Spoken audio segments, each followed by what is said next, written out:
आज हम नया लेसन स्टार्ट करते हैं, उत्सर्जन तंत्र या एक्सक्रीटरी सिस्टम। हमने रक्त परिसंचरण तंत्र, ब्लड सर्कुलेटरी सिस्टम पूरा पढ़ लिया था, और ब्लड सर्कुलेटरी सिस्टम जो है इसके बीच में मैंने एक वीडियो डाला था जिसका नाम था एमटीपी एक्ट, फीमेल के मैंने आपको बताया था सेक्सुअल राइट। तो वाला जो टॉपिक है वो पूरा जो रिप्रोडक्शन सिस्टम जो जनन तंत्र था वो जैसे खत्म होना था उसके बाद पढ़ना था, और उसके बाद ब्लड सर्कुलेटरी सिस्टम की 1-2 क्लास आ गई तो वो बीच में डल गया था। तो जो टॉपिक है एमटीपी एक्ट वाला वो जस्ट हमारा रिप्रोडक्टिव सिस्टम जो इसके बाद आना था। ठीक है, चलो ठीक है, चीज समझ गए। और रक्त परिसंचरण तंत्र जो है ब्लड सर्कुलेटरी सिस्टम वो पूरा हो गया था। अब हम नया लेसन स्टार्ट करते हैं, उत्सर्जन तंत्र या एक्सक्रीटरी सिस्टम। छोटा टॉपिक, इतना बड़ा टॉपिक नहीं है जितना अभी तक हमारे चल रहे थे उत्सर्जन तंत्र। और उत्सर्जन तंत्र जो है इसको इंग्लिश में हम बोलते हैं एक्सक्रीटरी सिस्टम। तो उत्सर्जन तंत्र बोल दो या एक्सक्रीटरी सिस्टम बोल दो, एक ही बात। तो उत्सर्जन तंत्र को स्टार्ट करते हैं। सबसे पहले उत्सर्जन तंत्र जो है ये होता क्या है तो हम थोड़ा समझने की कोशिश करते हैं उत्सर्जन तंत्र क्या होता है। तो आपको पता है हमारी जो बॉडी होती है, मनुष्य की जो बॉडी होती है, बॉडी का अंदर जो शरीर होते हैं, इस शरीर के अंदर हमारी बॉडी के अंदर सेल होती है, और आपको पता है सेल के अंदर बहुत सारे फंक्शन होते हैं। हमारी कोशिका के अंदर बहुत सारे फंक्शन होते हैं, फंक्शन का मतलब बहुत सारे कार्य होते हैं। और जब हमारी सेल या हमारी कोशिका बहुत सारे काम करती है, आपको पता है धीरे धीरे मैंने बहुत सारी चीजें बता दी, हर सेल में बहुत सारे काम होते हैं। तो हमारी जो सेल है इसमें जब बहुत सारे काम होते हैं तो हमारी बॉडी के अंदर जो सेल होती है इसमें वेस्ट प्रोडक्ट बनते हैं। वेस्ट प्रोडक्ट का मतलब अपशिष्ट पदार्थ। वेस्ट प्रोडक्ट का मतलब अपशिष्ट पदार्थ, ऐसे पदार्थ जिनका हमारी बॉडी में कोई काम नहीं होता, जो हमारे शरीर के लिए वेस्ट होते हैं, उनको हम बोलते हैं वेस्ट प्रोडक्ट। वो वेस्ट प्रोडक्ट बनते हैं। चलो ठीक है, वेस्ट प्रोडक्ट बन गया। ये जो वेस्ट प्रोडक्ट बनते हैं हमारे अंदर जो वेस्ट प्रोडक्ट बनते हैं ये नाइट्रोजन से बने होते हैं। नाइट्रोजन, आपने नाइट्रोजन का मतलब N2 केमिस्ट्री में पढ़ा होगा आपने, नाइट्रोजन के बने होते हैं। ये जो वेस्ट प्रोडक्ट आपको दिख रहे हैं किसके बने होते हैं? नाइट्रोजन के। बहुत इंपॉर्टेंट है। चलो ठीक है, वेस्ट प्रोडक्ट जो है ये नाइट्रोजन के बने हुए। तो जो नाइट्रोजन के वेस्ट प्रोडक्ट होते हैं नाइट्रोजन, तो इसको मैं यूं भी लिख सकता हूँ ना, नाइट्रोजन युक्त, इसको हम ये भी बोल सकते हैं नाइट्रोजन युक्त अपशिष्ट पदार्थ, नाइट्रोजन युक्त अपशिष्ट पदार्थ। और इंग्लिश में अगर इसको हमको बोलना हो तो हम क्या बोलेंगे? Nitrogenous waste product. इसको हम नाइट्रोजीनस वेस्ट प्रोडक्ट भी बोल सकते हैं। तो हमारी सेल के अंदर जो नाइट्रोजीनस वेस्ट प्रोडक्ट बनता है, मतलब उसके अंदर नाइट्रोजन होगा, वो बनता कौन है? तो हमारे अंदर जो बनता है उसका नाम है अमोनिया। आप सब लोगों ने नाम सुना होगा अमोनिया का। तो और अमोनिया का आपको फॉर्मूला सभी को पता है, NH3 होता है। मेरे ख्याल से सब जानते होंगे। अमोनिया को हिंदी में ऐसे लिखते हैं। तो ये अमोनिया जो एक वेस्ट प्रोडक्ट है और ये नाइट्रोजन की बनी है। ये नाइट्रोजन की कहाँ लिखी हुई? नाइट्रोजन की बनी है। तो अगर आपको साफ साफ दिख रहा हो तो इसमें देखना है ये नाइट्रोजन आ रहा है, ये N आ रहा है, इसका मतलब नाइट्रोजन की बनी हुई। चलो अब आगे की बात समझना, वापस जो मैं आपको बता रहा हूँ, ये अमोनिया तो बन गई। अब ये अमोनिया वेस्ट प्रोडक्ट होता है, लेकिन अब आप क्या करते हैं? अमोनिया बन गया, आगे वाला इस वाले डायग्राम से देखते हैं। ये जैसे अमोनिया बनी, ये अमोनिया बनी। अब ये अमोनिया क्या करती है? हमारी सभी सेल से निकलती है। ये अमोनिया बन गया, इसको मैं लिख लेता हूं अमोनिया। ये अमोनिया बन गई, और ये अमोनिया क्या करती है? अब हमारे लीवर में जाती है। ये मान लेते हैं हमारे बॉडी के अंदर एक ऑर्गन है जिसका नाम लीवर है, इसको मैं लीवर बोल देता हूँ। लीवर का नाम सुना होगा आपने। लीवर को हिंदी में क्या बोलते हैं? लीवर को हिंदी में हम बोलते हैं यकृत। तो ये अमोनिया जो है ये बनने के बाद कहां पर रहती है? हमारे लीवर में आ जाती है। अब हमारा लीवर क्या करता है? जो अमोनिया है, ये अमोनिया जो है इसको कन्वर्ट कर देता है। अमोनिया जो है इसको कन्वर्ट कर देता है। यहाँ पर बहुत सारी साइकिल चलती है। साइकिल का मतलब बहुत सारे स्टेप होती है। अमोनिया पहले इसमें बदलता है। यहाँ जो चीज बन रही है उसको मैं लिख नहीं रहा क्योंकि उससे नीड नहीं है। फिर ये वाली चीज इसमें बदलती है। तो यहाँ पर 2-3 स्टेप होती है, और 2-3 स्टेप से हमको मतलब नहीं है। जो लास्ट में बनता है मैं वो चीज लिख रहा हूँ क्योंकि आपके एग्जाम में वही आएगा। तो लास्ट में क्या करता है? ये पूरा काम लीवर में चल रहा है। ये जो अमोनिया है जो कि वेस्ट प्रोडक्ट था, ये अमोनिया किसमें बदल जाती है? एक नए प्रोडक्ट में बदल जाती है। और जो नया प्रोडक्ट है वो नया प्रोडक्ट है यूरिया। ये यूरिया बन गई। इसका मतलब अब बात समझना, ये जो यूरिया है अगर हम इस यूरिया में देखें तो थोड़ा ध्यान से समझना, ये भी वेस्ट प्रोडक्ट था, इसमें कोई डाउट नहीं है। ये जो है ये भी वेस्ट प्रोडक्ट, और ये भी नाइट्रोजन का बना हुआ है, और ये भी वेस्ट प्रोडक्ट। वेस्ट प्रोडक्ट का मतलब अपशिष्ट पदार्थ। और जो यूरिया है, यूरिया भी वेस्ट प्रोडक्ट है। जो यूरिया है ये यूरिया भी वेस्ट प्रोडक्ट है, और दोनों के अंदर नाइट्रोजन आ रहा है। अगर आप फॉर्मूला देखो तो आप अमोनिया का फॉर्मूला लिखना। अमोनिया का अगर मैं फॉर्मूला लिखूं तो आपको पता है अमोनिया का फॉर्मूला ये रहा, ये अमोनिया का फॉर्मूला है। और अगर मैं यूरिया का फॉर्मूला लिखूं तो यूरिया का फॉर्मूला ये होता है। हालांकि फॉर्मूला कोई नहीं पूछेगा आपसे, बस मैं तो आपको समझाने के लिए लिख रहा हूं, ये फॉर्मूला आपको याद नहीं रखना। तो इसमें भी नाइट्रोजन आ रहा है, देखो ये रहा नाइट्रोजन, नाइट्रोजन, तो वो भी वेस्ट प्रोडक्ट है, ये भी वेस्ट प्रोडक्ट है। हमारे लीवर ने क्या करा, हमारे लीवर ने अमोनिया जो वेस्ट प्रोडक्ट था इसको बदल दिया, किसमें बदल दिया, यूरिया में बदल दिया।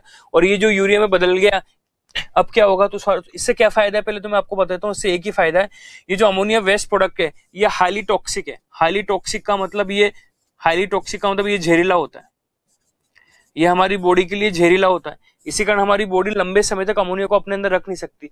लेकिन जो यूरिया होता है, ये यूरिया जो होता है ये लेस टॉक्सिक होता है। लेस टॉक्सिक का मतलब ये कम जहरीला होता है। कम जहरीला होगा या अल्प जहरीला होगा, अल्प जहरीला।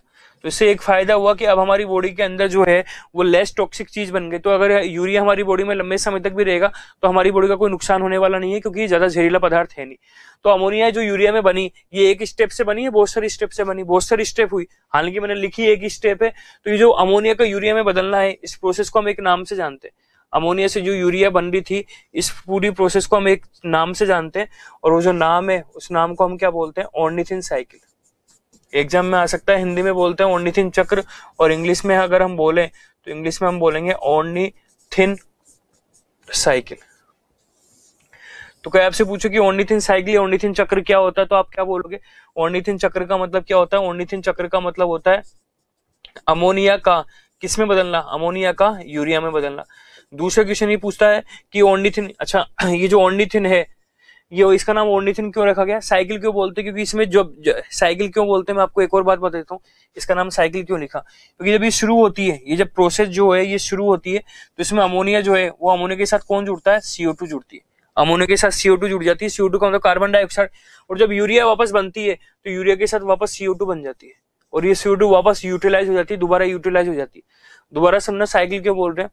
अमोनिया जब यूरिया में बदलती है तो शुरू में अमोनिया के साथ कौन जुड़ता है, कार्बन डाइऑक्साइड, CO2 जुड़ती है, और लास्ट में जो यूरिया बनती है, तो यूरिया जब बनती है तो वापस कार्बन डाइऑक्साइड बन जाती है, और ये कार्बन डाइऑक्साइड दोबारा यूज हो जाती है।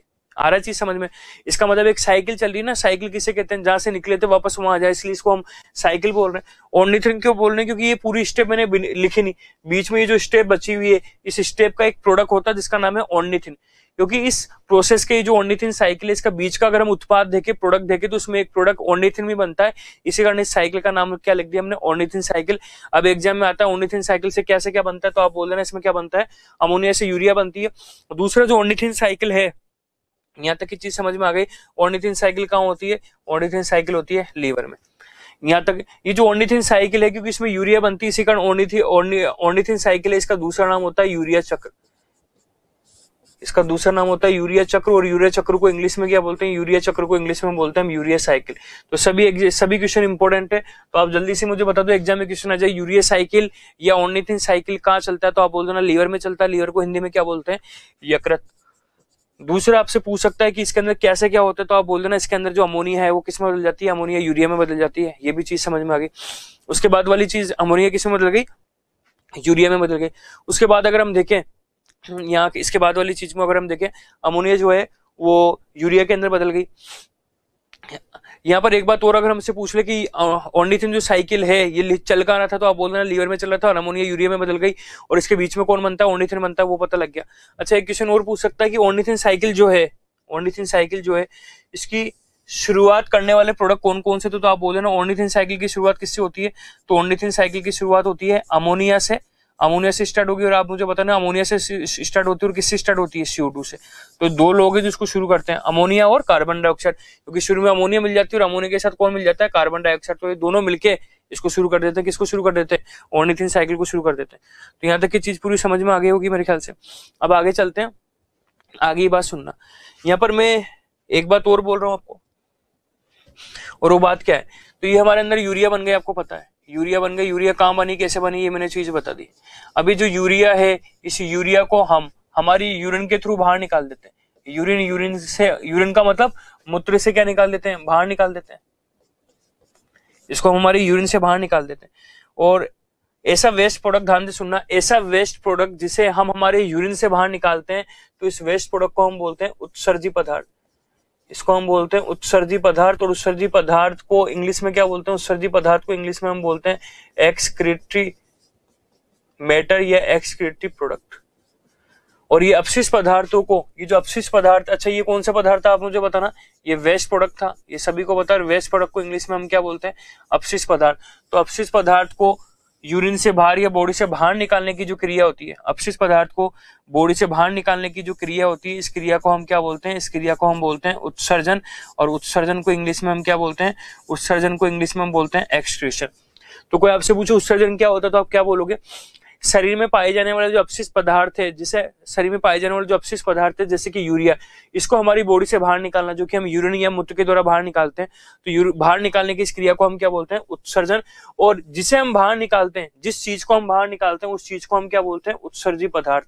तो आप मुझे बताना, ह्यूमन का उत्सर्जी पदार्थ, उत्सर्जी पदार्थ का जिसको हम हमारे यूरिन से बाहर निकाल रहे हैं, तो हमारा उत्सर्जी पदार्थ कौन है। तो यहाँ पर अगर मैं लिखूं ह्यूमन का उत्सर्जी पदार्थ, ह्यूमन का बहुत इंपॉर्टेंट है, उत्सर्जी पदार्थ कौन होता है, उत्सर्जी मतलब हम यूरिन में किसको निकालते हैं, तो ह्यूमन का जो उत्सर्जी पदार्थ इंग्लिश में हम क्या बोलेंगे, इंग्लिश में हम बोलेंगे एक्सक्रीटरी मैटर। तो हमारा उत्सर्जी पदार्थ आप बता दो कौन सा है, तो इसका आंसर क्या आएगा, यूरिया। बहुत बार एग्जाम में क्वेश्चन आ गया, यूरिया हमारा उत्सर्जी पदार्थ। ध्यान रखना, यो अमोनिया जो है, इस अमोनिया को हम हमारी यूरिन से बाहर निकाल रहे हैं। अमोनिया बनी जरूर थी, पर इस अमोनिया को हमने कन्वर्ट कर दिया था। और आप बताना किस में कन्वर्ट कर दिया था, हमने यूरिन में, सॉरी किसमें, यूरिया में कन्वर्ट कर दिया था। तो हम हमारे यूरिन के थ्रू अमोनिया बाहर नहीं निकालते, इसी कारण हमारा जो उत्सर्जी पदार्थ है, जो अपशिष्ट पदार्थ होता है, वो कौन होता है, वो अमोनिया ना होकर कौन होता है, यूरिया। चलो ठीक है, ये तो पता लग गया हमारी बात। पर आगे 2-3 चीजें और पढ़ते हैं, और वो 2-3 चीजें क्या है, काम की चीजें। उत्सर्जी पदार्थ के आधार पर थोड़ा सा ध्यान से समझना, उत्सर्जी जो पदार्थ है, इसके आधार पर हम जानवर को 3 भागों में डिवाइड कर सकते हैं। उत्सर्जी पदार्थ को इंग्लिश में हम क्या बोलेंगे, एक्सक्रीटरी मैटर।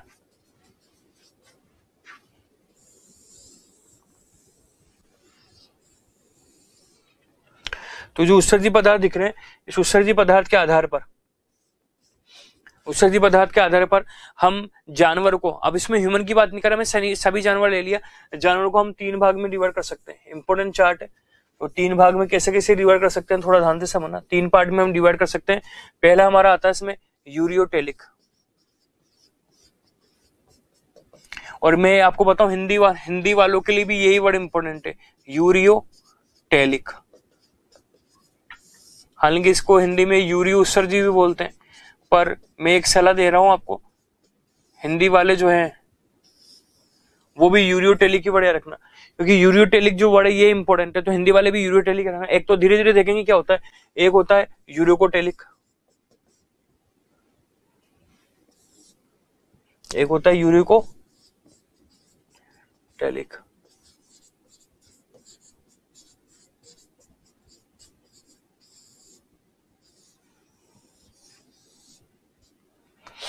तो फर्स्ट हो गया यूरियोटेलिक, दूसरे कौन सा हो गया, यूरियोकोटेलिक, और जो तीसरा होता है, अगर हम तीसरे की बात करें तो तीसरा कौन सा होता है, अमोनोटेरिक।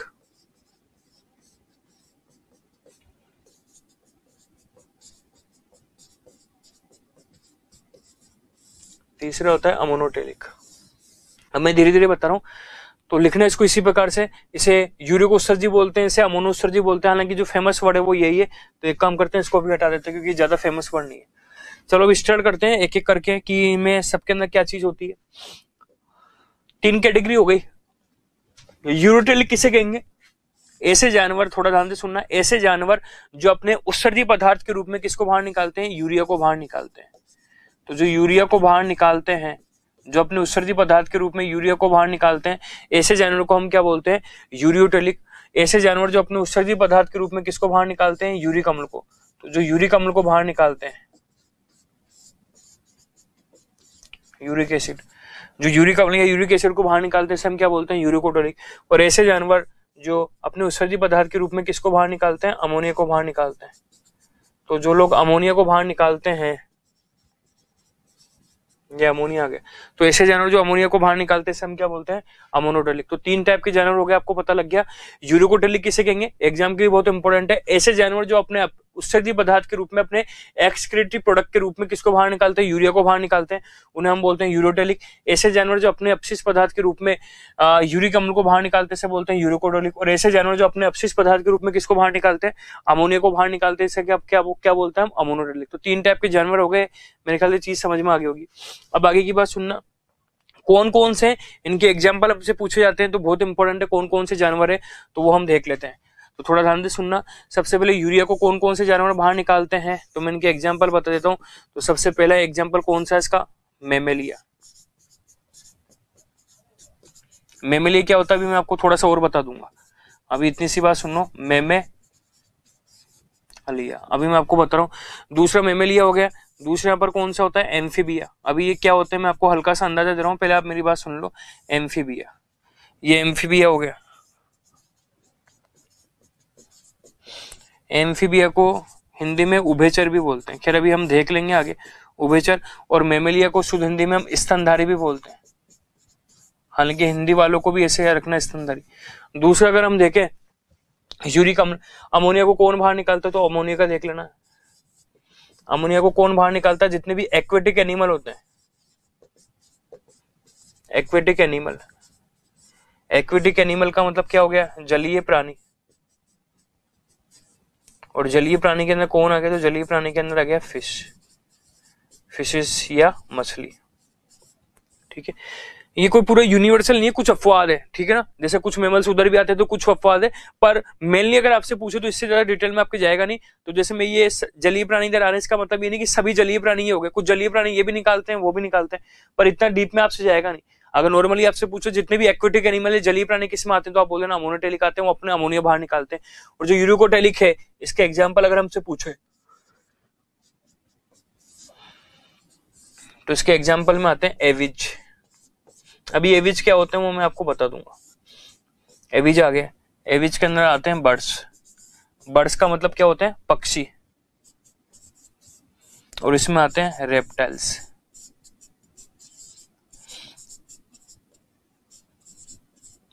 और रेप्टाइल जो है इसको शायद हिंदी में बोलते हैं सरीसृप। तो ये जो चार्ट है, पहले तो धीरे धीरे ये मैं आपको बता रहा हूँ मेमेलिया क्या होते हैं, पर ये चार्ट एग्जाम के लिए बहुत ज्यादा इंपॉर्टेंट है, बहुत बार यहाँ से क्वेश्चन आ चुके हैं, तो एक बार दोबारा देख लेना। यूरियोटेलिक किसे कहते हैं, जो यूरिया को बाहर निकालते हैं। और कौन कौन होते हैं, मेमेलिया। मेमेलिया में हम भी आते हैं, हम का मतलब ह्यूमन भी आते हैं। अभी कैसे आते हैं मैं बता दूंगा आपको। तो क्वेश्चन आ जाए मनुष्य कौन सी कैटेगरी में आते हैं, तो बोल देना मनुष्य यूरियोटेलिक में आते हैं। एम्फीबिया भी आ रहे हैं। यूरिकोटेलिक किसे कहते हैं, ऐसे जानवर जो अपने उत्सर्जी पदार्थ के रूप में किसको बाहर निकालते हैं, यूरिक अम्ल या यूरिक एसिड को बाहर निकालते हैं, वो इसमें आ जाएंगे। एग्जाम्पल कौन आएगा, एविज आएगा। और कौन सा आ जाएगा, रेप्टाइल्स आ जाएगा। दूसरा देखना अमोनोटेलिक, तो ऐसे जानवर जो अमोनिया को बाहर निकालते हैं वो कौन हो गए, अमोनोटेलिक। और इसमें कौन कौन आ रहे हैं, इसके अंदर जलीय प्राणी आ गए, जो जल में रहते हैं, एक्वेटिक प्राणी जैसे मछलियां इसके अंदर आ गई। अभी थोड़ा सा जो वर्ड है ये एम्फीबिया एविज, मैं आपको समझ देता हूँ ताकि कोई कंफ्यूजन नहीं रहे। जितने भी एनिमल होते हैं, जानवर जो होते हैं, इन्हें हम ब्रॉडली 3 कैटेगरी में डिवाइड कर सकते हैं। इनको हम धीरे धीरे देखना, 3 नहीं सॉरी, मैं आपको पूरी कैटेगरी बता देता हूँ। उनको हम कैटेगरी में डिवाइड कर सकते हैं। कौन कौन सी कैटेगरी में डिवाइड करते हैं, तो यहाँ पर थोड़ा ध्यान से समझना। सबसे पहले आते हैं फिशिज, धीरे धीरे देख रहा हूँ। सबसे पहले आते हैं फिशिज। और जो फिशिज है इसके एग्जाम्पल देखे तो इसमें जितनी भी फिश आएगी वो आएगी। तो फिशिज के अंदर क्या होगा, फिशिज क्लास के अंदर कौन आ गया, ऐसे जानवर आ गए जो पानी में रहते हैं, उन्हें हम बोलते हैं फिशिज हो गया। दूसरा कौन सा आता है, दूसरा इसकी ट्रिक आप ऐसे याद रख लेना, परम का नाम सुना होगा ना आपने, परम कंप्यूटर होता है, तो इसको ऑर्डर में याद रखना। परम कंप्यूटर, पी का मतलब फिशिज आ गया। दूसरा जो ए है, इस ए का मतलब एम्फीबिया आ गया। दूसरा ए का मतलब जो है वो एम्फीबिया आ गया, एम्फीबिया। एम्फीबिया का मतलब ऐसे जानवर आ गए जो पानी में भी रहते हैं और थल में भी रहते हैं। थल का मतलब भूमि पर, लैंड पर भी रहते हैं। ये वाले जो लोग हैं ये केवल और केवल किस में रहेंगे, पानी में। एम्फीबिया किसे कहते हैं, जो पानी में भी रहते हैं और जमीन पर भी रहते हैं, भूभाग पर भी रहते हैं, ऐसे जानवरों को बोलते हैं एम्फीबिया। और एम्फीबिया जो है इसका बेस्ट एग्जाम्पल तो होता है मेंढक है। जैसे मेंढक ले लेते हैं, इसका सबसे बेस्ट एग्जाम्पल मेंढक आ गया। चलो अब आगे की बात समझना। एम्फीबिया आ गया, आर आ गया। आर जो है उससे रेप्टाइल्स आ रहा है, ये रेप्टाइल्स आ गए। और रेप्टाइल को हिंदी में बोलते हैं सरीसृप। रेप्टाइल, ये सरीसृप में कौन आते हैं, ये जानवर केवल भूमि पर रहते हैं, थल पर रहते हैं, और ये रेंगकर चलने वाले लोग होते हैं। तो रेंगकर चलते हैं, और रेंगकर चलने वाले में जैसे छिपकली बोल दो आप, लिजार्ड्स, या आप स्नेक बोल दो, स्नेक अंदर सांप, ये उसके बाद वापस ए आ रहा है, तो जो ए है इस ए से बनता है एविज, ए से बनता है एविज। एविज में कौन आ गए, उड़ने वाले पक्षी, उड़ने वाले जानवर आ गए। अब उड़ने वाले जानवर कौन होते हैं, पक्षी होते हैं। तो ये एविज आ गए, और एविज के एग्जाम्पल में जितने भी बर्ड्स दिख रहे हैं ना, पक्षी दिख रहे हैं, बर्ड्स पक्षी वो, और लास्ट जो है एम आ गया। ये जो एम है, इस एम से बनता है मेमेलिया। मेमेलिया, तो मेमेलिया का मतलब क्या होता है, यहां पर मैं एक वर्ड लिख रहा हूं मेमेलरी ग्लैंड, मेमेलरी ग्रंथि। इंग्लिश में क्या बोलेंगे, इंग्लिश में भी मेमेलरी ग्लैंड। मेमेलरी ग्लैंड किसे कहते हैं, ये स्तन का दूसरा नाम है। स्तन का मतलब जो ब्रेस्ट है, स्तन बोल दो, ये जो ब्रेस्ट है, इनका दूसरा नाम क्या होता है, मेमेलरी ग्लैंड। तो ऐसे जानवर जिनके अंदर स्तन पाए जाते हैं, ऐसे जानवर जिनके अंदर स्तन पाए जाते हैं, ऐसे जानवर को बोलते हैं मेमे, क्योंकि स्तन का दूसरा नाम क्या हो गया, मेमेलरी ग्लैंड, इसी कारण ऐसे जानवर को बोलते हैं मेमेलरी ग्लैंड। और स्तन, इसको हिंदी में क्या बोलते हैं, स्तन, इसी कारण इसको हिंदी में नाम बोलते हैं स्तनधारी। स्तन को धारण करने वाले लोगों को बोलते हैं स्तनधारी। और स्तनधारी में मेमेलियन में कौन आ गया, इसका सबसे बेस्ट एग्जाम्पल कौन आ गया, इसमें ह्यूमन आ गया, मनुष्य आ गया, गाय भैंस बकरी, जिनमें भी स्तन पाए जाते हैं, जिनमें भी ब्रेस्ट पाए जाते हैं, वो आ गया। व्हेल जो मछली होती है, हालांकि व्हेल मछली है, तो वो मछली जो है उसको इधर आना चाहिए, लेकिन ध्यान रखना व्हेल जो है वो मेमेली में रखा जाता है। क्यों, वे जो व्हेल मछली होती है इसमें भी ब्रेस्ट पाए जाते हैं, स्तन पाए जाते हैं। तो व्हेल मछली जो है, नाम के लास्ट में मछली जरूर आ रहा है, तो इधर नहीं जाएगी, वो इधर जाएगी, ठीक है। पर इतना डिटेल में आपसे कोई पूछेगा नहीं। तो ये 5 वेराइटी, इनको ऑर्डर में यहाँ रखना है। ये ऑर्डर क्यों बोला, क्योंकि जैसे जैसे इस अर्थ पर जीवन की उत्पत्ति हुई, तो सबसे पहले जो जानवर आए थे वो सबसे पहले एविज आए थे। एविज के आने के बाद एम्फीबिया आए, एम्फीबिया आने के बाद रेप्टाइल्स आए, और रेप्टाइल्स के आने के बाद एविज आए, और एविज के बाद कौन आए, मेमेलिया आया। मेमेलिया के बाद कौन से आएंगे वो बात की बात है, फ्यूचर बताएगा। अभी तक ये मेरे ख्याल से पूरी समझ में आ गया होगा। फिशेज में पानी में रहने वाले जानवर आ गए, पूरी तरह से पानी में रहते हैं। एम्फीबिया का हिंदी में क्या बोलते हैं, उभय। उभय का मतलब भी 2 होता है, तो ऐसे जानवर जो पानी में भी रहते हैं और थल में भी रहते हैं, उन्हें बोलते हैं उभयचर। रेप्टाइल्स किसे कहते हैं, तो सरीसृप हो गए। और रेप्टाइल जो है, इस रेप्टाइल्स के अंदर कौन आ गए, जो केवल थल पर रहेंगे, स्थल पर रहेंगे, और ये क्या करेंगे, रेंगकर चलेंगे। एविज में कौन आ गए, एविज में उड़ने वाले जानवर आ गए, और उड़ने वाले जो जानवर है वो आपको पता ही कौन आ गया। और मेमेलिया का मतलब स्तनधारी आ गए। तो ये 5 कैटेगरी हमने पूरी पढ़ ली थी। फिशेज पढ़ लिया, एम्फीबिया पढ़ लिया, रेप्टाइल्स पढ़ लिया, एविज पढ़ लिया, और मेमेलिया पढ़ लिया। तो किसमें कौन से जानवर आते हैं, ये सब चीजें मैंने आपको बता दी मेरे ख्याल से। और इसको याद रखने की जो ट्रिक्स है, आप इससे रखना परम एक कंप्यूटर का नाम है, शायद सुपर कंप्यूटर था, तो उससे मेरे ख्याल से आपको याद हो जाएगा। तो ये चीज पता लगे किसके अंदर क्या पाया जाता है। अब हम वापस हमारे ऊपर आ जाते हैं। तो सबसे पहले यूरिया हमारे अंदर बना था, आपको पता लग गया। अभी जो यूरिया है, ये यूरिया कहां पर बनता है, यूरिया बनता है लीवर के अंदर। उसके बाद जो यूरिया है, लीवर में बनने के बाद ये यूरिया कहां पर रहता है, किडनी में आ जाता है। यूरिया जो है किडनी में आ जाता है, और किडनी को हिंदी में क्या बोलते हैं, किडनी को हिंदी में बोलते हैं वृक्क। और हमारा अब जो वृक्क है, हमारी जो किडनी है, ये क्या करता है, इंपोर्टेंट क्वेश्चन, ये क्या करता है, किडनी क्या करती है, किडनी मूत्र का निर्माण करती है। किडनी जो है वो मूत्र का निर्माण करती है। इंपोर्टेंट फेमस क्वेश्चन एग्जाम के लिए, formation of urine, formation of urine. तो क्वेश्चन आ जाए मूत्र का निर्माण या यूरिन का निर्माण कौन करता है, तो उसका आंसर क्या है, किडनी। और जब मूत्र आता है, मूत्र बनता है, तो इसमें कौन बाहर निकल जाता है, इसमें यूरिया बाहर निकल जाती है। तो यहाँ पर थोड़ा सा मैं आपको एक चीज और बता दूं, हालांकि मैंने बता रखा है मूत्र जो है इसके अंदर क्या क्या पाया जाता है, तो सभी को पता होगा। मूत्र कहां पर बना, यूरिन का, मूत्र या यूरिन कहां पर बना, किडनी के अंदर बना। अब इसमें होता क्या है, तो आप सभी को शायद पता होगा। सबसे पहले तो इसकी पीएच पूछ लेता है, तो इसकी जो पीएच है वो अप्रोक्सीमेटली कितनी होती है, 6.4 होती है। एग्जाम का बहुत फेमस क्वेश्चन है, याद अगर आपको होगा तो, मुझे पता नहीं मैंने आपको बताया नहीं बताया। एक तो ब्लड होता है और एक यूरिन होता है, इन दोनों की पीएच एग्जाम में बहुत बार पूछी जाती है। तो जो ब्लड है, इस ब्लड की पीएच वैल्यू, तो ब्लड की जो पीएच वैल्यू है, वो पीएच वैल्यू कितनी होती है, 7.4 होती है, और उसकी पीएच वैल्यू कितनी होती है, 6.4 होती है। ठीक है ना, तो हमसे पूछ लो, मेरे ख्याल से इतनी बात सबको पता होगा। अगर आपको पता होगा पीएच जो वैल्यू है, अगर 7 से कम आए, तो उसे हम क्या बोलते हैं, उसको हम बोलते हैं एसिडिक। एसिडिक को हिंदी में क्या बोलते हैं, आपको पता हो तो पीएच वैल्यू जो है अगर 7 से ज्यादा आ जाए, पीएच वैल्यू अगर 7 से ज्यादा आ जाए, तो इसको हम क्या बोलते हैं, इसको हम बोलते हैं बेसिक। बेसिक को इंग्लिश में हम क्या बोलते हैं, क्षारीय। सही है। तो पीएच वैल्यू जो है, ब्लड की पीएच वैल्यू कितनी हो गई, 7.4 आ गई। तो आप मुझे बताओ हमारा ब्लड कैसा है, एसिडिक या बेसिक। तो आप बोल देना हमारा जो ब्लड है वो कैसा है, बेसिक। और बेसिक को हिंदी में क्या बोलेंगे, बेसिक को हिंदी में हम बोलेंगे क्षारीय। और आप मुझे बताना यूरिन जो है, यूरिन की पीएच वैल्यू कितनी है, 6.4 है, मूत्र की पीएच वैल्यू कितनी है, 6.4। तो आप बताओ हमारा यूरिन कैसा हो गया, हमारा यूरिन जो है वो कैसे हो गया, एसिडिक हो गया। और एसिडिक का मतलब कैसा हो गया, अम्लीय हो गया। तो मेरे ख्याल से दोनों चीजें समझ में आगे होगी। अब आगे की बात करते हैं, यहाँ तक कोई डाउट नहीं होगा। ब्लड के अंदर ब्लड की पीएच वैल्यू तो हमको यूरिन की पीएच वैल्यू तो हमको पता लग गया। इसके अलावा यूरिन में और क्या क्या क्वेश्चन आ सकते हैं, तो हमारे यूरिन में यूरिया कितना % होता है, ये मैंने आपको पहले भी बता लिया, और वाटर कितना % होता है। ये एग्जाम के लिए बहुत इंपॉर्टेंट क्वेश्चन है कि हमारे यूरिन में यूरिया कितना होता है। तो शायद मैंने आपको पहले भी बता रखा है बहुत बार। हमारे यूरिन के अंदर, मूत्र के अंदर यूरिया कितना होता है, 2 से 3% होता है। पानी कितना होता है, ये भी मैंने आपको बता रखा है। अप्रोक्सीमेटली पानी कितना होता है, 95%, लगभग।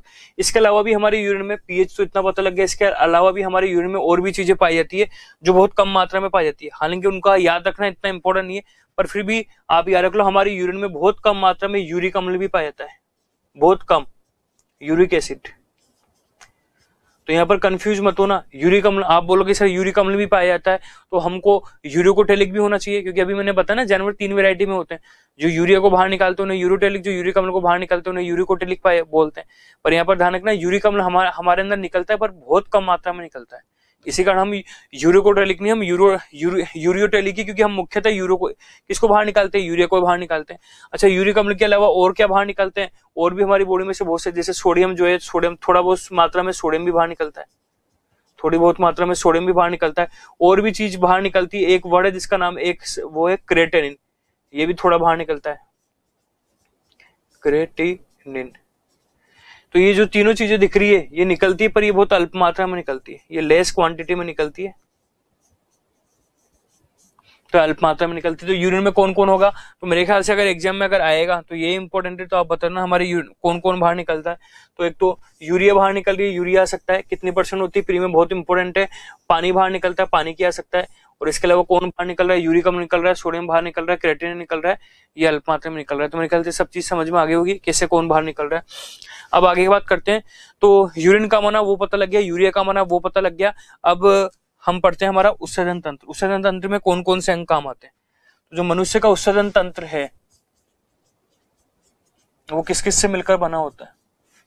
हमारा जो एक्सक्रीटरी सिस्टम है,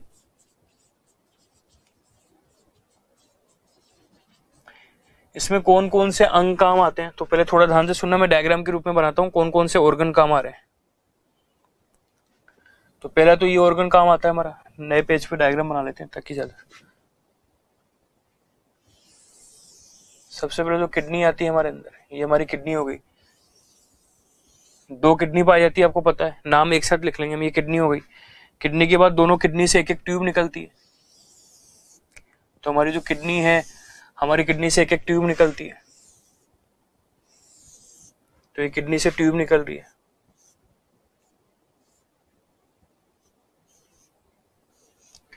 तो किडनी से ट्यूब निकल गई। उसके बाद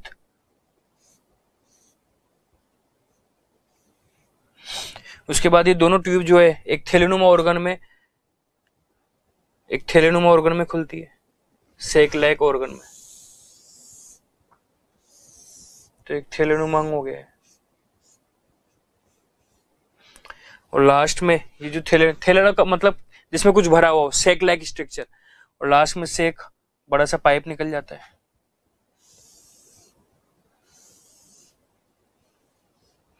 ये रफली स्ट्रक्चर है। तो कौन कौन से ऑर्गन काम आ रहे हैं, तो पहले तो मैं नाम देख लेते हैं कौन कौन से ऑर्गन काम आ रहे हैं। तो एक एक करके मैं नाम आपको बता देता हूं ताकि चीजें और समझ में आ जाए। तो सबसे पहले नंबर पे कौन सा ऑर्गन आ गया, इस पेन से बना देते। सबसे पहले नंबर पे ऑर्गन आ गया किडनी। किडनी को क्या बोलते हैं, वृक्क। तो इन सबसे ये 4 ऑर्गन है। पहला आ गया किडनी। किडनी को हिंदी में बोलते हैं वृक्क। यहाँ पर यूरिन बनेगा, इस जगह पर यूरिन बनेगा। यूरिन का मतलब इस जगह पर क्या बनेगा, मूत्र बनेगा। अब इस मूत्र को बाहर भी तो निकालना है ना, तो मूत्र बाहर कैसे बनाया, तो दोनों किडनी से एक एक ट्यूब निकल रही है, ये ट्यूब निकल रही है। तो ये जो ट्यूब है क्या करेगी, यहाँ का जो यूरिन बना इसको इस जगह लेके आ जाएगी। ये क्या, एक थैला है। थैला किसे कहते हैं, जिसमें कुछ भर सकते हैं। तो एक थैलेनुमा एक सेक लाइक स्ट्रक्चर है। तो यूरिन कब बनता है, 24 घंटे बनता है। तो 24 घंटे यूरिन यहाँ पर बनने के बाद यहाँ पर आगे क्या हो जाएगा, इकट्ठा हो जाएगा, कलेक्ट हो जाएगा। तो ये जो संरचना है ये क्या करेगा, ये सेकंड नंबर की स्ट्रक्चर हो गई। ये मूत्र को लेके आ रही है ना, कहां से कहां लेके आ रही है, यहाँ से लेके यहाँ पर लेके आ रही है। तो ऐसी नलिका जो मूत्र को लेके आती है, तो ऐसी नलिका को हम क्या बोलते हैं, ऐसी नलिका को हम बोलते हैं मूत्र नलिका। तो इस नलिका को हम बोलेंगे मूत्र नलिका, और मूत्र नलिका को इंग्लिश में हम क्या बोलते हैं, यूरेटर। इसको बोलेंगे यूरेटर। कितने होते हैं, कितनी कितनी होती है, 2 होती है। यूरेटर कितने होते हैं हमारे अंदर, 2 होते हैं। उसके बाद क्या होगा, ये दोनों मूत्र नलिका खुल जाएगी एक थैलेनुमांग में। थैलेनुमांग कितना, एक ही। तो क्या करेगा, यहाँ का जो यूरिन बनता है वो यहाँ पर आके इकट्ठा हो जाएगा। इकट्ठा क्यों होना, क्योंकि बड़ा सा पार्ट है ना, थैला है तो इकट्ठा होगा। तो इस जगह पर मूत्र भरा हुआ है, इसी कारण मूत्र का घर हो गया ना, क्योंकि मूत्र इकट्ठा हो रहा है तो मूत्र का घर हो गया। तो मूत्र का घर हो गया तो इसको हम क्या बोलेंगे, मूत्राशय। इस ऑर्गन को हम बोलेंगे मूत्राशय। और मूत्राशय को इंग्लिश में हम क्या बोलेंगे, मूत्राशय को इंग्लिश में हम बोलेंगे यूरिनरी ब्लैडर। इसको इंग्लिश में हम बोलेंगे यूरिनरी ब्लैडर, मूत्राशय। तो मूत्राशय कितने हो गए हमारे अंदर, एक ही। और आपसे कोई पूछे कि मूत्राशय में क्या होता है, तो आप पहले बता दो मूत्राशय के अंदर क्या होता है। मूत्राशय के अंदर मूत्र का कलेक्शन होता है, मूत्र का संग्रहण। इंपॉर्टेंट क्वेश्चन है, मूत्र का संग्रहण का होता है। इंग्लिश में हम क्या बोलेंगे, इंग्लिश में हम बोलेंगे collection of urine. Collection of urine कहाँ होता है, तो आपका आंसर क्या आएगा, मूत्राशय में। किडनी में क्या होता है, किडनी में मूत्र का फॉर्मेशन होता है, मूत्र का निर्माण होता है। इस जगह पर मूत्र का निर्माण होगा। मूत्र के निर्माण को इंग्लिश में हम क्या बोलेंगे, फॉर्मेशन ऑफ यूरिन। और ये यूरेटर जो है, ये यूरेटर क्या करेगा, यूरेटर जो है आपको पता है बस एक नली है जो यहाँ के यूरिन को यहाँ पर लेके आ जाएगी, ये चीज दिख रही है। और लास्ट में क्या होगा, ये भी पूरा भर जाता है। कौन भर जाता है, मूत्राशय। तो यहाँ पर जो पानी भरा रहता है, यहाँ पर जो यूरिन भरा रहता है, ये क्या करता है, यूरिन यहाँ पर प्रेशर लगाता है, यहाँ पर दाब लगाता है। तो जब ये पूरा भर जाता है तो हमारी मूत्र त्याग करने की इच्छा होती है, यूरिन को बाहर निकालने की इच्छा होती है। तो इस जगह पर ये दिख रहा है ना, इस जगह पर वाल होता है, ये जो जगह दिख रही है आपको, यहाँ पर वाल होते हैं। तो ये वाल क्या होते हैं, शुरू में बंद होते हैं। जैसे मान लो ऐसा वाल है तो शुरू में वाल बंद होगा। जब ये वाल बंद होगा तो यहाँ पर यूरिन इकट्ठा हो जाएगा ना, हो गया इकट्ठा। और जब ये अपनी जरूरत से ज्यादा भर जाएगा, मान लो जितना भरना था भर गया, तो ये जो यूरिन भरा हुआ है ये प्रेशर लगाएगा। प्रेशर का मतलब दाब लगाएगा, तो हमको यहाँ पर दर्द होगा। जब प्रेशर ज्यादा लगेगा तो दर्द होगा, तो हम यूरिन को बाहर निकालने जाएंगे। जब हम यूरिन को बाहर निकालने जाते हैं तो ये जो वाल है ना, इस वाल को खोल देते हैं। तो वाल, जैसे हम यूरिन को बाहर निकालने जाएंगे, यहाँ पर जो वाल होता है खुल जाता है। मतलब ये वाल ऐसे पहले बंद था, अभी वाल खुल जाएगा ऐसे। तो यहाँ का भरा हुआ यूरिन जो है वो इस नलिका के द्वारा फिर कहाँ आ जाएगा, बाहर आ जाएगा। जो भरा हुआ यूरिन है वो इस पाइप के द्वारा बाहर आ जाएगा। ये यूरिन बाहर आ गया। इसको अब मान लो ये वाल अगर हमेशा ही खुला रहता, ऐसे हमेशा ही खुला रहता, तो यूरिन तो 24 घंटे बाहर निकलता रहता। आप बताना, यहाँ से बना, इधर आया, इधर से सीधा बाहर निकल जाता। इसी कारण यहाँ पर वाल बनाना जरूरी है और इस वाल को बंद करना जरूरी है, ताकि पहले यूरिन इकट्ठा हो जाए और जब ये जरूरत से ज्यादा भर जाए तो हम सही जगह पर और सही समय आने पर इस वाल को खोल ले और यूरिन को बाहर निकाले। तो जो फोर्थ पार्ट दिख रहा है आपको, ये जो फोर्थ पार्ट दिख रहा है, इसका नाम क्या होगा, इसका नाम होगा मूत्रवाहिनी। और मूत्रवाहिनी जो है इसको इंग्लिश में क्या बोलते हैं, मूत्रवाहिनी को इंग्लिश में हम क्या बोलते हैं, यूरिथ्रा। जनन तंत्र वाले लेसन में भी बताया था। अभी जो यूरिथ्रा है ये पूरा का पूरा मूत्र मार्ग यहाँ से आता है। अब थोड़ा और ध्यान से समझना, हल्की सी चीज इसमें और देख लेते हैं। ये जो मूत्र मार्ग है यूरिथ्रा जो है, ये 3 पार्ट में डिवाइड है। एक पार्ट ये रहा इसका, दूसरा पार्ट ये रहा, तीसरा। ये 3 पार्ट में डिवाइड है, 1, 2 और 3। तो 3 पार्ट में डिवाइड है, 3 पार्ट दिख रहे हैं आपको इसको। अब बात समझना, ये जो 3 यूरिथ्रा जो मूत्र, सॉरी इसको मैं इसको सही लिख देते हैं नाम, मूत्र मार्ग। इसका पूरा नाम क्या हो गया, मूत्र मार्ग। और मूत्र मार्ग को इंग्लिश में क्या बोलते हैं, यूरिथ्रा। मूत्र नलिका थी, मूत्र नलिका को मूत्रवाहिनी भी बोलते हैं। मूत्र नलिका बोल दो या मूत्रवाहिनी बोल दो, एक ही बात है। अभी मूत्र मार्ग के मैंने आपको बताया 3 भाग होते हैं। तो इसका डायग्राम अगर मैं पूरा करूं तो थोड़ा डायग्राम को ध्यान से सुनना। जो 2 भाग होते हैं, ये जो 2 भाग होते हैं तो हमारी बॉडी के अंदर होते हैं। ये जो 2 भाग होते हैं ये हमारी बॉडी के अंदर होते हैं। डायग्राम मैंने पहले भी बना रखा है, अभी सुनना। मूत्र मार्ग के जो 3 भाग थे ना, यूरिथ्रा के जो 3 भाग थे, इसके 2 भाग हमारी बॉडी के अंदर होते हैं। रफली डायग्राम है, आपको बस समझना है। तो देखना, ये हमारी बॉडी हो गई, ये स्किन हो गई। और आपको पता ना ये चीज क्या बनाई थी मैंने, पहले भी हमने पढ़ चुके हैं। ये जो स्ट्रक्चर दिख रही है यहाँ पर, आपको पता वृषण पढ़े थे, टेस्टिस पढ़े थे, याद होगा आपको। और ये हमारी जो स्किन है, यहाँ स्किन जो है बैग बना लेती है, एक थैला बना लेती है। इस स्किन को क्या बोलते हैं, वृषण पढ़े ना, टेस्टिस पढ़े। इस स्ट्रक्चर को क्या बोलते हैं, तो पहले हमने देख लिया। इस स्ट्रक्चर को हम बोलते हैं वृषण कोष, याद होगा आपको। और वृषण कोष को इंग्लिश में हम क्या बोलते हैं, स्क्रोटम। और इसके अंदर क्या पढ़े हुए, इसके अंदर ये कौन पढ़े हुए, टेस्टिस पढ़े हुए। टेस्टिस, टेस्टिस का मतलब ये क्या पड़ा हुआ है, वृषण। चलो बात समझना, हमारी काम की बात, जो यहाँ पर काम की चीज है वो समझना आप। तो यहाँ पर काम की चीज क्या थी, यहाँ पर काम की बात ये है कि जो मूत्र मार्ग दिख रहा है ना आपको, यूरेथ्रा दिख रहा है, इसके 3 भाग है, पहला भाग, सेकंड भाग और तीसरा भाग। तो इसके जो 2 भाग होते हैं वो हमारी बॉडी के अंदर ही होते हैं। तो देखो स्किन दिख रही है ना, ये हमारी बॉडी की बाहर वाली स्किन है, तो यहाँ तक की तो स्किन दिख रही है। तो ये वाले 2 वाले पार्ट तो अंदर है, लेकिन जो तीसरा पार्ट है हमारी बॉडी से बाहर निकला रहता है। देखो तीसरा पार्ट बॉडी से बाहर निकला रहता है। अब जब ये बॉडी से बाहर निकला हुआ है तो उसकी रक्षा करनी है ना, क्योंकि अगर हमारी बॉडी का कोई भी ऑर्गन बाहर निकल जाएगा तो हमको उसकी रक्षा तो करनी पड़ेगी। क्यों रक्षा करनी पड़ेगी, क्यों प्रोडक्शन करनी पड़ेगी, क्योंकि बिना रक्षा है, बिना प्रोडक्शन के तो वो अंग खराब हो जाएगा। इसी कारण इस वाली भाग की रक्षा करने के लिए मैंने पहले भी बता रखा है, मूत्र मार्ग के अंतिम भाग की रक्षा करने के लिए जो मूत्र मार्ग है इसके चारों तरफ, मैंने पहले भी बताया था, इसके चारों तरफ मसल्स की संरचना पाई जाती है। इसके चारों तरफ मसल्स की संरचना पाई जा रही है। किसके चारों तरफ, केवल मूत्र मार्ग के कौन से वाले भाग, अंतिम भाग के चारों तरफ। मूत्र वाला जो भाग है इसके अंतिम भाग के चारों तरफ ही दिख रही है आपको।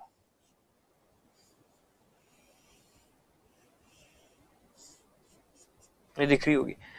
तो ये जो पूरी स्ट्रक्चर है, बताना कौन सी स्ट्रक्चर बोल रहा हूँ, जिसमें मूत्र मार्ग का अंतिम भाग आ गया और इसके चारों तरफ जो मसल्स की स्ट्रक्चर आ गई। इस पूरी स्ट्रक्चर को मैंने पहले भी बता रखा है, तो आप जल्दी से बता दो इस पूरी स्ट्रक्चर का नाम क्या हो गया। इस पूरी स्ट्रक्चर को हम बोलेंगे, यहां से यहां तक ये जो पूरी स्ट्रक्चर है, इस स्ट्रक्चर को हम क्या बोलेंगे, पेनिस या सीसन।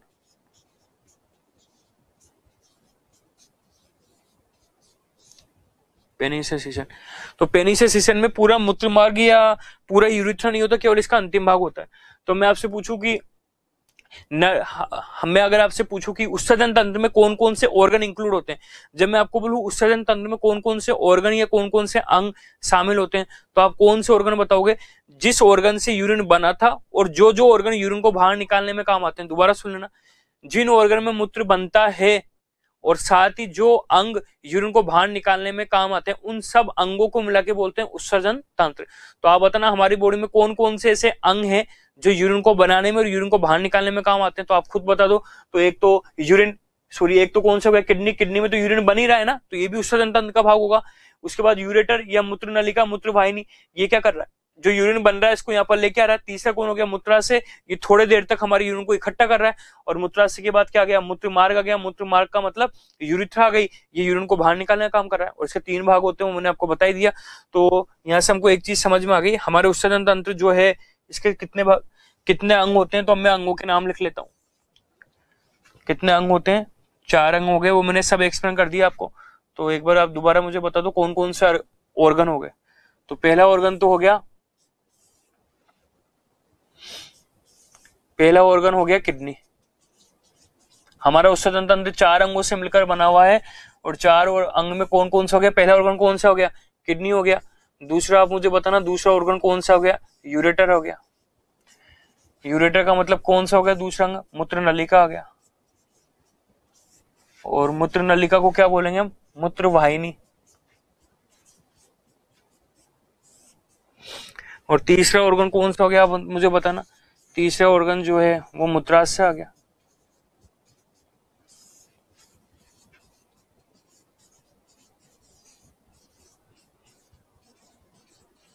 यूरिनरी ब्लैडर आ गया। और फोर्थ ऑर्गन कौन सा हो गया, फोर्थ ऑर्गन आ गया मूत्र मार्ग। और मूत्र मार्ग को इंग्लिश में क्या बोलते हैं, मूत्र मार्ग को इंग्लिश में हम बोलते हैं यूरेथ्रा। ये 4 ऑर्गन है। ध्यान रखना, लीवर नहीं आ रहा, लीवर के अंदर यूरिन थोड़ी बन रहा था। उत्सर्जन तंत्र में हम उन ऑर्गन को शामिल करेंगे जो यूरिन को बनाते हैं, उनको बाहर निकालते हैं।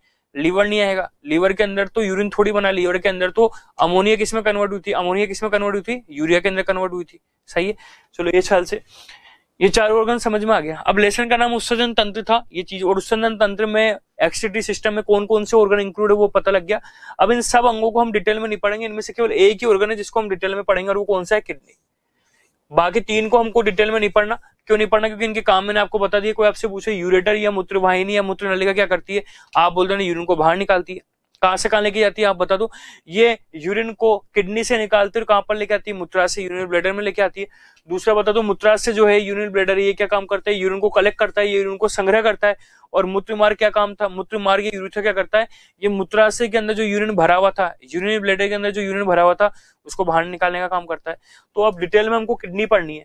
और किडनी क्या काम करती है वो तो आपको पता है, किडनी क्या काम करती है, किडनी बनाती है यूरिन। तो मैं आपको किडनी को डिटेल में पढ़ा रहा हूँ, तो उसमें डिटेल में हम पढ़ेंगे क्या, उसमें हम डिटेल में ये पढ़ेंगे कि हमारी किडनी के अंदर यूरिन बनाता कौन है, किडनी में ऐसी कौन सी स्ट्रक्चर है, कौन सी संरचना जो यूरिन बनाती है, इसी का नाम हम डिटेल में पढ़ते हैं किडनी को। तो हेडिंग किडनी की संरचना,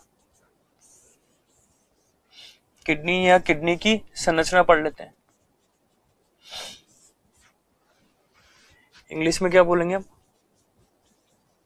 स्ट्रक्चर ऑफ किडनी।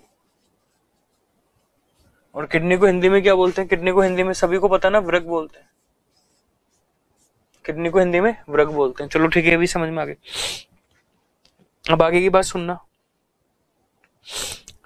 तो किडनी की संरचना, स्ट्रक्चर ऑफ किडनी को कैसे पढ़ते हैं, तो सबसे पहले रफली स्ट्रक्चर देखना। ये मान लो मैंने किडनी बना दी,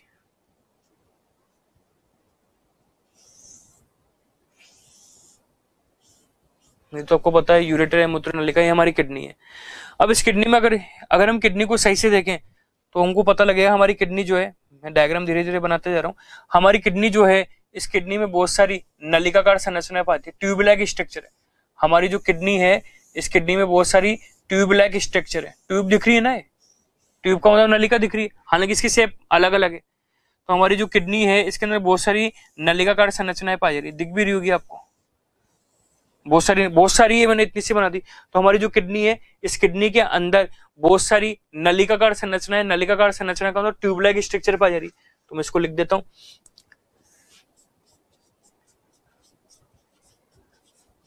नलिकाकार संरचना।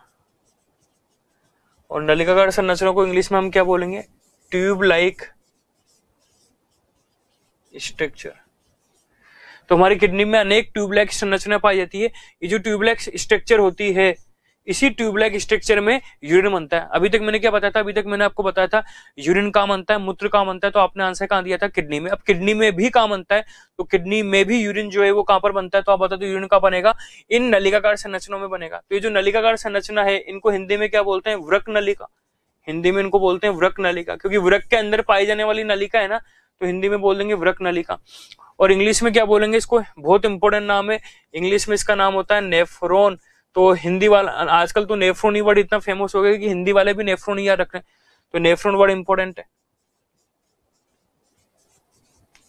तो ये नेफ्रॉन आ गया, तो नेफ्रॉन बोल दो, वृक्क नलिका बोल दो। तो इसका मतलब क्या समझ में आया आपको, ये समझ में आया कि हमारी जो किडनी दिख रही है, हमारी जो किडनी है, ये नलिकाओं की बनी होती है, इसमें बहुत सारी नलिकाएं पाते हैं, नलिकाओं को क्या बोलते हैं हम, नेफ्रॉन बोलते हैं। और हालांकि आपको अभी तो दिख तो इतनी सी रही है, पर एक किडनी में अगर हम देखें, तो थोड़ा ध्यान से सुनना, अगर हम हमारी एक किडनी में देखें, दो किडनी होती है हमारे अंदर, और एक किडनी में देखें तो एक किडनी में लगभग 10 से 12 लाख नेफ्रॉन पाए जाते हैं। एक किडनी में 10 से 12 लाख।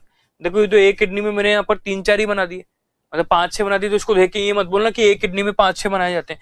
हमारी एक किडनी के अंदर किडनी इतनी सी होती है, और इसे एक किडनी के अंदर भी नेफ्रॉन जो है, आप बताना कितने, 10 से 12 लाख।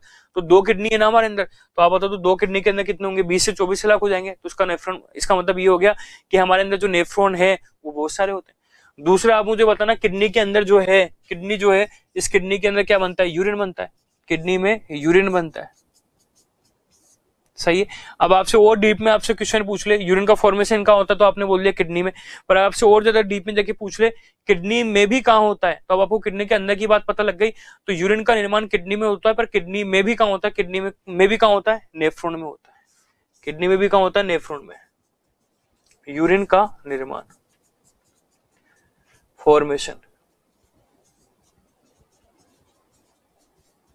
ये आ गया होगा समझ। तो किडनी का निर्माण कहाँ होता है, यूरिन का निर्माण कहाँ होता है, तो ऑप्शन में आ गया तो किडनी। और किडनी अगर ऑप्शन में देखा हो तो क्या देखा होगा, नेफ्रॉन। इसी कारण आपने देखा होगा जो किडनी के डॉक्टर होते हैं, या जो यूरिन मूत्र के डॉक्टर होते हैं, उनको हम क्या बोलते हैं, नेफ्रोलॉजिस्ट। नेफ्रो पता लग गया ना, नेफ्रोलॉजिस्ट। नेफ्रो वर्ड कहां से निकल के आया है, नेफ्रो वर्ड नेफ्रॉन से निकल के आया है, क्योंकि यूरिन, नेफ्रोलॉजिस्ट। तो जो किडनी के डॉक्टर होते हैं, उन डॉक्टर को हम क्या बोलते हैं, नेफ्रोलॉजिस्ट। क्योंकि यूरिन बनता कहां पर है, यूरिन लीवर में, यूरिन बनता कहां पर है, यूरिन बनता है किडनी में, और किडनी में भी कहां बनता है, नेफ्रॉन में बनता है। इसी कारण नेफ्रॉन के जो डॉक्टर होते हैं, या किडनी के जो डॉक्टर होते हैं, या मूत्र रोग जो विशेषज्ञ डॉक्टर होते हैं, उन्हें हम क्या बोलते हैं, नेफ्रोलॉजिस्ट। अब हमको क्या क्या पढ़ना बाकी बच गया, तो पहले तो मेरी बात सुनना। उत्सर्जन तंत्र पढ़ रहे थे, एक्सक्रीटरी सिस्टम पढ़ रहे थे, 4 अंग आ गए इसमें। 4 अंग में से मैंने आपको बताया डिटेल में क्या पढ़ेंगे, तो डिटेल में मैंने बता दिया किडनी पढ़ेंगे। अब किडनी में भी हमने क्या पढ़ लिया, किडनी में भी हम नेफ्रॉन पढ़ लिया। तो आप बता दो यूरिन कहाँ बनता है, यूरिन बनता है नेफ्रॉन में। अब नेफ्रॉन में इतनी बात तो मैंने लिखा दी कि यूरिन नेफ्रॉन में बनता है, पर अब हमको डिटेल में नेफ्रॉन पढ़ना है। मतलब मैं अब आपको ये बताने वाला हूँ कि नेफ्रॉन की संरचना कैसी होती है, नेफ्रॉन की स्ट्रक्चर क्या होती है। जब मैं नेफ्रॉन की स्ट्रक्चर बता दूंगा तो फिर मैं आपको ये बताऊंगा कि नेफ्रॉन में यूरिन कैसे बनता है।